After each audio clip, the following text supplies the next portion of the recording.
మన ప్రభును రక్షకునైన యేసుక్రీస్తు నామంలో ఈ వీడియోని వీక్షిస్తున్న మీ అందరికీ ప్రైజ్ ద లార్డ్. ఈ రోజుల్లో మానవుడు కొన్ని విషయాలు బయటికి చెప్పుకోలేకపోతున్నాడు. చెప్పుకుంటే ఏమవుతుందేమో, లేకపోతే చెప్పుకుంటే పరువు పోతుందా, లేకపోతే చెప్పుకోకపోతే మళ్ళీ ఏమన్నా అవుతుందా, అటు చెప్పలేక అటు చెప్పకుండా ఉండలేక సతమతమవుతూ అదే బాధలో ఇబ్బందులో మానవుడు ఉంటూ ఉన్నాడు.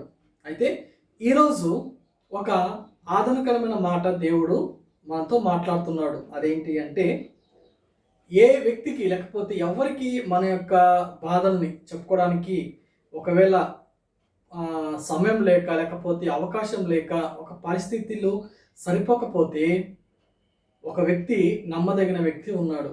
ఆయనే మన ప్రభు అయిన యేసుక్రీస్తు వారు. ఆయన దగ్గరికి వచ్చి ఏ పరిస్థితి అయినా సరే చెప్పుకుంటే ఆయన మనల్ని సిగ్గుపరచడు, కానీ ఆ ప్రతి పరిస్థితి నుంచి బయటికి తీసుకొని వచ్చి మనల్ని ఆస్వాదించే దేవుడు, ఒక మంచి స్థితిని దయచేసే దేవుడు.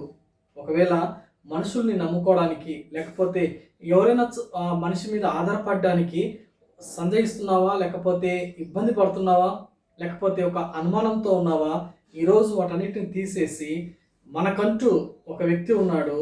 ఆయన ఎల్లప్పుడూ సిద్ధంగా ఉంటాడు మన మనవి ఆలకించడానికి. ఈ లోకంలో ఉన్న అధికారులు కావచ్చు, మానవులు కావచ్చు, కొంత సమయం వరకు అవైలబుల్గా ఉంటారు. తర్వాత వాళ్ళ పనులు బిజీ అయిపోతారు, చెప్పుకోవడానికి కూడా అంత అవకాశం ఉండదు. కానీ నజరేయుడైన యేసుక్రీస్తు ప్రభు వారు మనకి ఆయన ఈ 24 hours అవైలబుల్గా ఉంటాడు. అర్ధరాత్రి లేచి ప్రార్థన చేసిన, 1 గంటకు అర్ధరాత్రి లేచి మనం ఆలకిస్తే దేవుడు మన దేవుడు.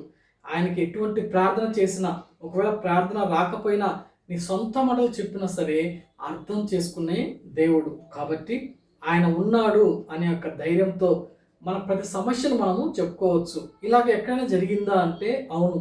పరిశుద్ధ గ్రంథంలో ఒకరోజు యేసయ్య ఈ లోకంలో ఉంటూ ఉన్నప్పుడు ఆయన నడుచుకుంటూ ముందుకెళ్ళిపోతూ ఉంటే ఒక రక్తస్రావం కలిగిన స్త్రీ పైకి పోలేక ఆమె ఏం చేసిందంటే ఒక విశ్వాసంతో ఆయన యొక్క వస్త్రాన్ని తాకిందంతే.